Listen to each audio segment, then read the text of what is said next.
Apologies, my friends. I lied to you. I said we were moving on from Cathay reveals to dive into other Warhammer news very soon, and while that's partially true, there are a few major points we need to hit on the kingdoms in the Far East before we officially close this chapter. We had a massive lore dump from Andy Hall yesterday, lead writer for Warhammer 3, just one of the biggest, steamiest dumps you could possibly imagine, that delves much deeper into the history and characters of the Celestial Riverlands and how they tie into the Warhammer world at large. It was, in my opinion anyway, an incredibly interesting look at the 9 children of the Dragon Emperor, internal and external pressures exerting influence over the kingdom, and some important hints towards future content as well. So if you're not much of a lore guy, perhaps this might not be the video for you, but a lot of this info will tie into free LC and DLC later down the line, so there should be plenty of nuggets here for everybody. Big shoutouts to Loremaster of Sotek and the Great Book of Grudges for their well-formatted interview and pertinent questions they asked in their video yesterday. So before we get started, I really like the approach Creative Assembly and Games Workshop took here in further fleshing out Cathay's lore.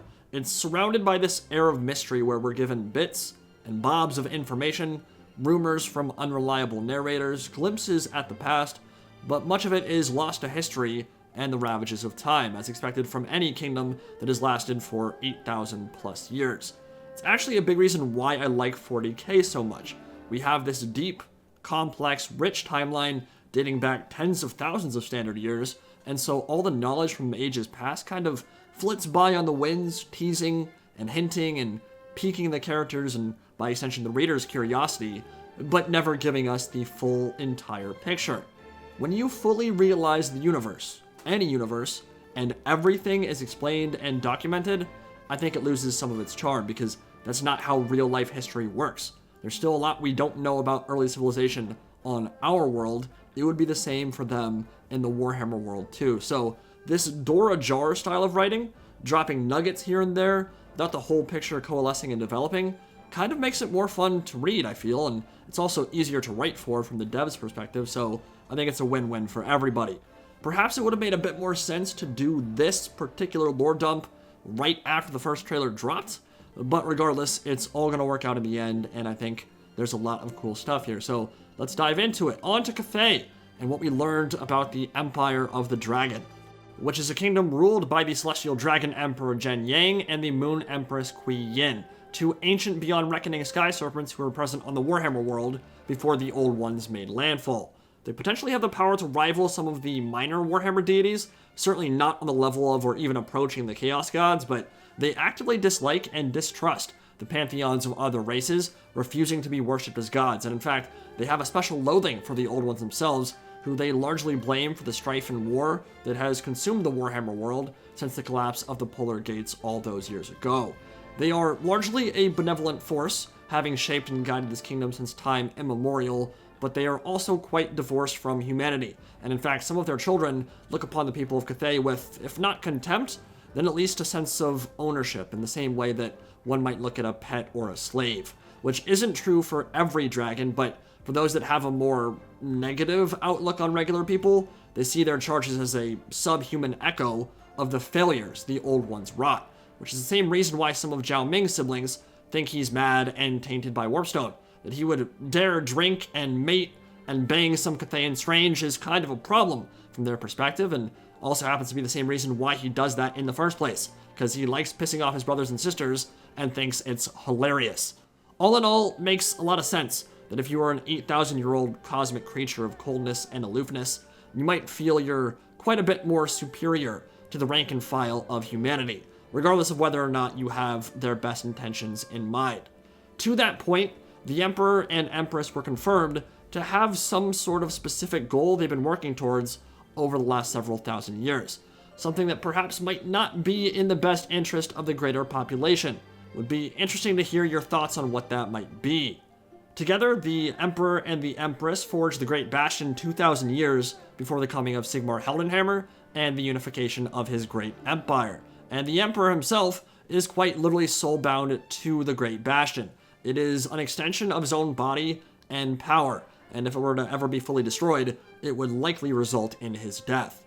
This very same magic is utilized in the Master Wuxing Compass in the heights of the Celestial City, where he keeps his residence. which he uses to direct the winds of magic and warp the extreme borders of the Empire of Cathay, creating a more hostile and dangerous environment for any would-be attackers. And there are a lot of attackers on every single side of this country, so we'll cover that in just a moment.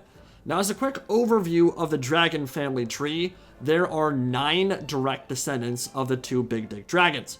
In Chinese mythology, dating back to at least the Ming Dynasty, there were 9 legendary sons of the Dragon King, but here we have the Moon Empress as well, mistress of the ancestral realms, master of the moon winds. All ambassadors of Cathay answer to her, as well as her secret agents, which include the Onyx Crowmen, which were one of those old lore units explicitly mentioned in Tamarkan, Throne of Chaos. These Onyx Crowmen are essentially strange bird people used as agents to root out Tzeentchian cults and purify the taint of corruption within Cathay's borders, similar in some ways to the witch hunters of the Empire.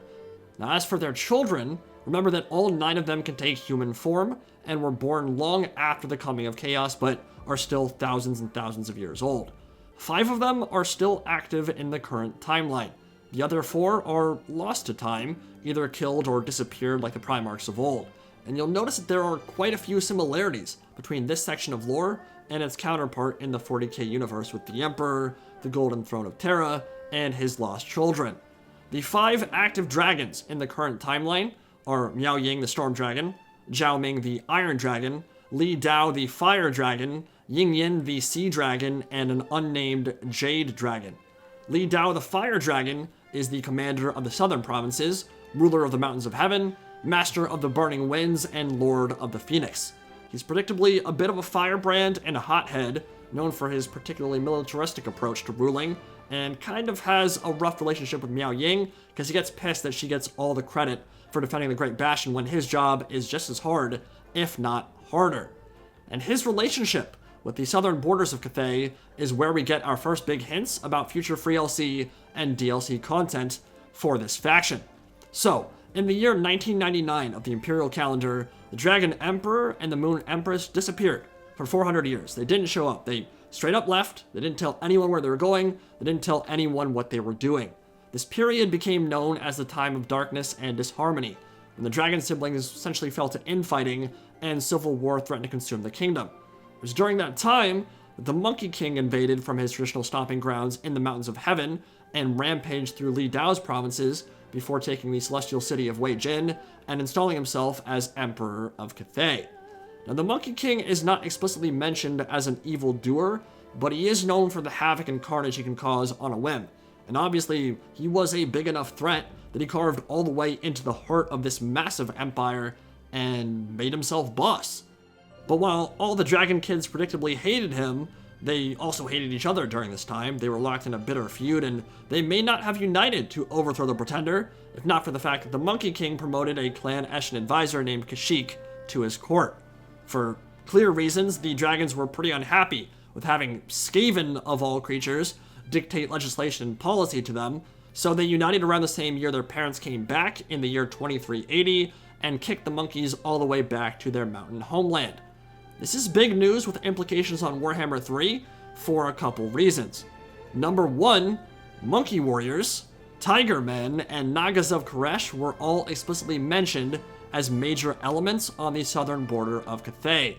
The monkey people live in these Mountains of Heaven. It's a gigantic mountain range that separates Cathay from Ind, and they are the second most populous race in the entirety of the kingdom, behind humans, often being recruited and called upon to defend the homeland when chaos comes knocking. So, in many ways, they're a sub-faction within Cathay itself, with occasionally separate goals and ideals, but still ultimately tied to the fate of the kingdom at large.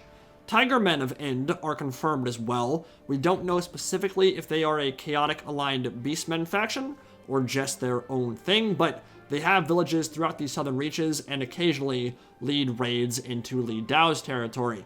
And the Nagas of Khuresh aren't really given much detail in this excerpt, but they do exist, and they're considered a major threat to Cathay's southern border. So, a lot to unpack there, and some really interesting name drops that should get people excited. Number 2, all of this establishes a clear-cut lore rivalry between Li Dao the Fire Dragon and the Monkey King, one that would make a tremendous amount of sense as a free LC and Lord Pack combo after launch. The Monkey King essentially being a Ark in the Black equivalent, perhaps not completely at odds with the dragons, but certainly with some lingering hatred between them. He is extremely likely as the first Lord Pack DLC for Cathay, joined by Monkey Warriors, Onyx Crowmen, and perhaps Tiger People as well. Throw in some Jade Guardian Lions, and you've probably got a pretty damn good DLC. And then Li Dao the Fire Dragon, on the other hand, would make a ton of sense as free LC, accompanying that Lord Pack with the Monkey King, facing off against some other Tzeentchian or other Chaotic Lord. And as that free LC, he would rekindle the old Monkey King Fire Dragon rivalry and give both of them a lot to do in the early game campaign. But of course, Li Dao is not the only dragon we haven't heard of yet, because Yin Yin, the Sea Dragon, controls the eastern provinces as Admiral of the Jade Fleet. And she's considered quite the expansionist, so much so in fact, that she led a failed expedition to monopolize the spice trade out of Araby, an invasion that saw much of the fleet ripped apart by typhoons and storm winds. Should have had Miao Ying there to help out, and hell, it might have been her that controlled it in the first place, who knows. But that took the better part of a century to rebuild the fleet after that disaster. So she has led expeditions to the coast of Araby and to Lustria as well, and there are rumors she is currently hanging out there in the jungles far from home, for purposes as yet unknown.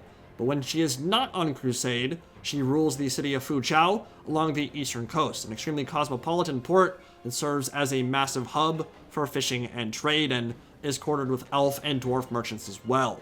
Her slice of the pie, her slice of the kingdom, is considered the wealthiest in all of Cathay, which makes sense considering she controls the sea routes in and out of the kingdom. And finally, we have the unnamed Jade Dragon, the administrator of the central provinces, who makes sure all the Dragon Emperor's edicts are sent out and followed to the letter, and is known as a bureaucratic, diplomatic ruler who, while extremely reliable, is a bit boring and is ultimately trusted by all his remaining siblings. He appears to be the rock around which much of Cathay's policies revolve around. Now, as we stated earlier, there are 4 missing Primarchs as well. At the moment, we potentially have the location of only one of them, who is said to be slumbering within the Great Dragon River east of the Great Bastion, and the magics that swirl within that river are of the soul-sucking variety, and will kill any mortal who attempts to cross it. So, when Chaos Warriors and Marauders march south, they have to go through the Great Bastion or contend with the Jade Fleet. They cannot ford the eastern water. So, while they are certainly surrounded by enemies and external threats, Cathay has some powerful magics and characters protecting each border. As for the remaining 3 Primarchs, we do not know where they are or what became of them. I've seen some interesting fan theories already being floated around with some of the famous dragons from previous Warhammer stories, like the one Abarash feasted upon to cure his red thirst, may have indeed been the progeny of the Celestial Dragon Emperor, and might have been the reason why he was able to cure that big issue that all vampires have, but at the moment, we do not know. It's just fair to assume that at least 1 or 2 of them have been killed in battle or assassinated over the last 8,000 years. Also important to mention that Jade Blooded Vampires are confirmed. They are legit canon now, explicitly mentioned as a long-forgotten coven that fled from Nagash and Neferata and established their own underworld in Cathay. The character mentioned here is Herakti, the enforcer of Neferata's will in ancient Lamia, and he was the creature responsible for their entire justice system, the 900 scriptures that zealously guided everyday life in Lamia.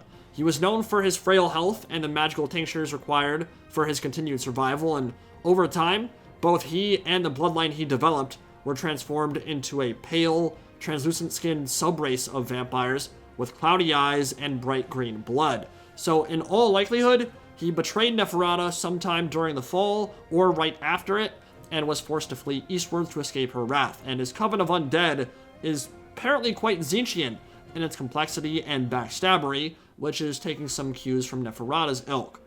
Really cool to see that confirmed and sworn in as canon. And obviously, Tzeentch cults are one of, if not the biggest, internal threats to Cathay, requiring an entire class of agents and administrators dedicated to hunting them down, which is only partially successful even in the best of times. The most dangerous of these strongholds is in Bei Chai, an eastern city under the command of the Sea Dragon that has revolted and overwhelmed the city multiple times over the last several thousand years. 1,200 years before the coming of Sigmar, the aristocracy there was entirely corrupted by Tzeentch and attempted to summon a Lord of Change in the heart of the city proper. They ultimately failed in their goal there. The Sea Dragon whooped them, but it came at the cost of a lot of lives, and the city has basically been under the sway of Tzeentch, at least to some extent, for the last millennia or so. So, a lot of cool information there. It does a great job of forming a foundation for the kingdom, fleshing out their lore, and giving us greater insight on the characters and potential future content. Many of the older lore blurbs that people rightfully, perhaps rightfully anyway, assumed would be retconned out of existence, still ring true with modern-day Cathay, and in fact, will likely influence this trilogy in terms of playable lords, units, and potentially factions as well going forward. In particular, I think the Jade Blooded Vampires and the Monkey King will be represented in future DLC, and we can certainly hope for the Nagas of Khuresh and the Kingdom of Nippon to get some lovin' as well. Although for now, I think that is a much less likely proposition. So, let me know what you guys think about all this new lore, and if it's reframed your perspective on the faction at all, how you think it will impact the trilogy, and your thoughts and impressions on everything in general. I will see you all in the next video. Indie Pride, signing out for now. Have a good one, guys.